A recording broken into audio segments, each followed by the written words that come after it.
आज हम फिर से क्लास 10th का ही थोड़ा 4 मार्क्स वाला क्वेश्चन आंसर देखेंगे, जिसमें क्वेश्चन है ऐतिहासिक स्रोतों के उपयोग के 3 पद्धतियाँ क्या हैं। पहला है कैंची तथा गोंद विधि, जिसको इंग्लिश में कहते हैं सीजर एंड पेस्ट मेथड। तो इस सीजर एंड पेस्ट मेथड में इस पद्धति के अंतर्गत ऐतिहासिक स्रोत जो भी हैं उनके तथ्यों को ज्यों का त्यों लिखा जाता है, रचना में स्थान दिया जाता है। ठीक है, जैसे हमको ऐतिहासिक स्रोत जो मिले हैं जो भी है उसको हमको जैसे मिलता है वैसे ही ज्यों का त्यों लिखना पड़ता है।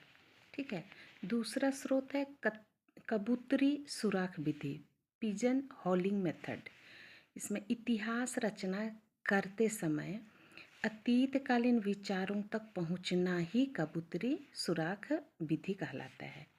तीसरा है प्रश्न विधि, क्वेश्चन मेथड।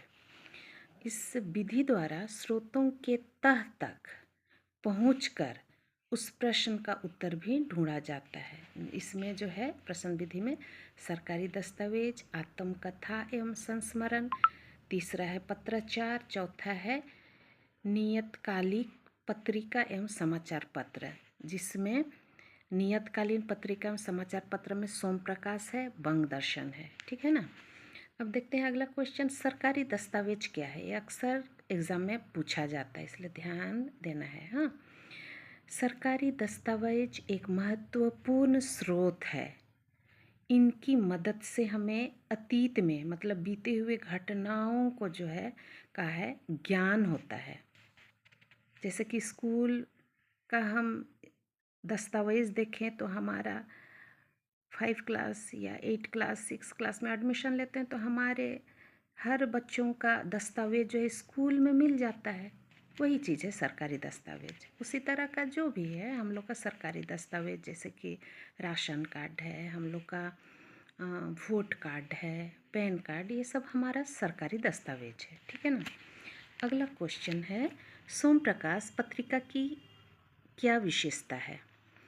सोम प्रकाश एक नियतकालिक पत्रिका समाचार पत्र में से ही है। हाँ, तो सोम प्रकाश एक साहित्यिक समाचार पत्र था जिसका संपादन 15 नवंबर 1858 में द्वारकानाथ विद्याभूषण द्वारा हुआ है। याद कर लेना, अक्सर आता है क्वेश्चन ईस्वी और संपादक का नाम।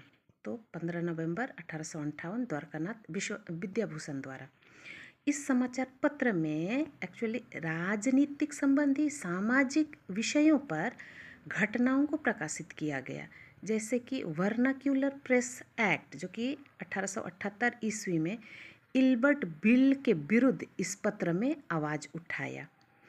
बाल विवाह, कुलीन प्रथा जैसी सामाजिक कुप्रथाओं का विरोध किया ये सोम प्रकाश पत्रिका। ठीक है ना।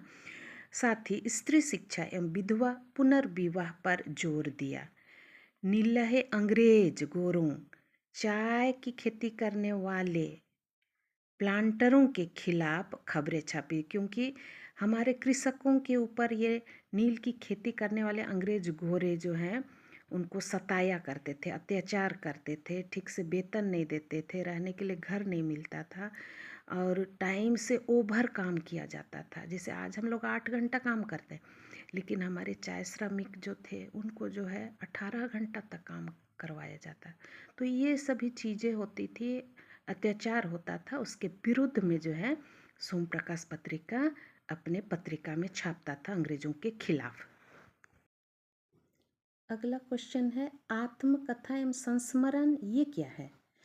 आत्मकथा कहने से ही पता चल रहा है खुद का कथा इतिहास है ना। आत्मकथा एवं संस्मरण रचना प्रमुख व्यक्तियों द्वारा अपने जीवन काल के अंतिम समय में लिखे जाते थे। अपने जीवन की घटनाओं अनुभवों पर आधारित होता है। जैसे कि बिपिन चंद्र पाल का आत्मकथा है 70 बत्सर, रविंद्रनाथ टैगोर का जीवन स्मृति है, अब्दुल कलाम का है अग्नि की उड़ान, क्रिकेट खिलाड़ी सचिन तेंदुलकर का है प्लेइंग इट्स माय वे। अगला क्वेश्चन, बंग दर्शन की विशेषता बताएं। ये क्या है बंग दर्शन पत्रिका।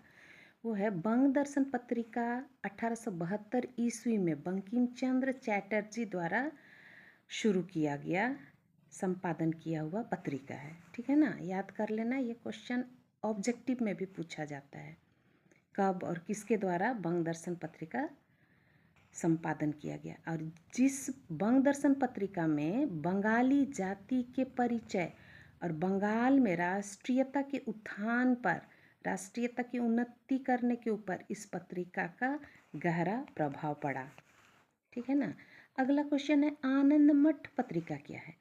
आनंद मठ एक बंगाली ऐतिहासिक उपन्यास है, याद रखना उपन्यास है,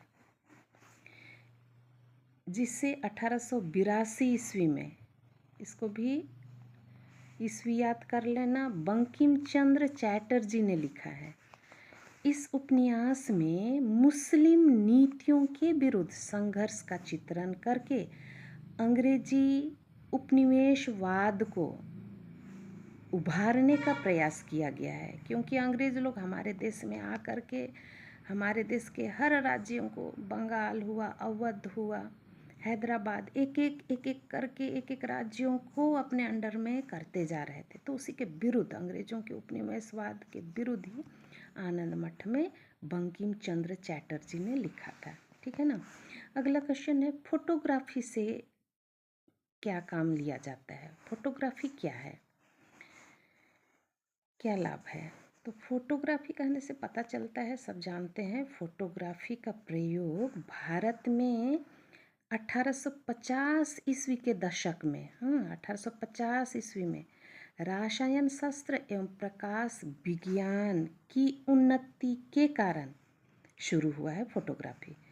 जानते ही हैं फोटोग्राफी से क्या फ़ायदा है।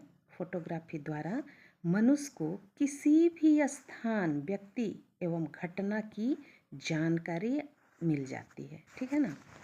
अगला है, इंटरनेट व्यवस्था क्या है? सब जानते हैं अभी के ज़माने में इंटरनेट हमें क्या फ़ायदा दिलाती है। ठीक है ना। इंटरनेट सूचना प्राप्त करने का एक माध्यम है कि नहीं है? इंटरनेट द्वारा हम एक जगह से दूसरे जगह हम कोई सूचना भी भेज सकते हैं, प्राप्त कर सकते हैं, हाँ, जिसके तहत दुनिया भर के कंप्यूटरों को एक विशाल नेटवर्क से जोड़ने की व्यवस्था की गई है, और जिसके द्वारा विशेष घटना तथ्यों तक पहुंचा जा सकता है। इंटरनेट मनुष्य के लिए लाभ और हानि दोनों ही होते हैं।